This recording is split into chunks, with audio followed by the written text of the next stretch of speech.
വ്യവസ്ഥകളില്ലാതെ സ്നേഹിക്കുന്ന ഒരാളുണ്ടെങ്കിൽ ഉറപ്പാണ് അവസ്ഥകൾ മാറുമ്പോഴും അവർ കൂടെ ഉണ്ടാകും. സ്നേഹമെന്നത് കണക്കുകൂട്ടലുകളല്ല, അത് ഹൃദയം നൽകുന്ന നിരുപാധികമായ ഒരനുഭവമാണ്. എത്ര ദൂരെ പോയാലും കൂടെ ഉണ്ടാകുമെന്നുള്ള ഉറപ്പും. കാലം തെളിയിക്കുന്ന പരീക്ഷണങ്ങളെയും സമയത്തെയും അവസ്ഥകളെയും അത് അതിജീവിക്കും. അതൊരു കരാറല്ല, ഹൃദയത്തിന്റെ വാക്കാണ്, അത് നിലപാടാണ്. വിശ്വാസം അതിനെ ഉയർത്തും, ജീവിതത്തെ അത് ഭംഗിയാക്കും, ആത്മാർത്ഥതയുടെ പദവിയിൽ നിലനിൽക്കും.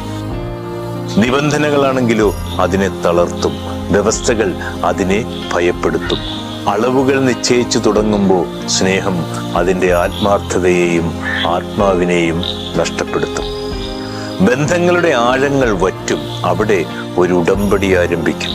സ്നേഹമെന്നത് വ്യവസ്ഥകളില്ലാത്ത ഒഴുക്കാണെന്നേ, അതിരുകൾ ഉണ്ടാകുമ്പോൾ അത് കെട്ടിനിൽക്കും, ദുർബലമാകും.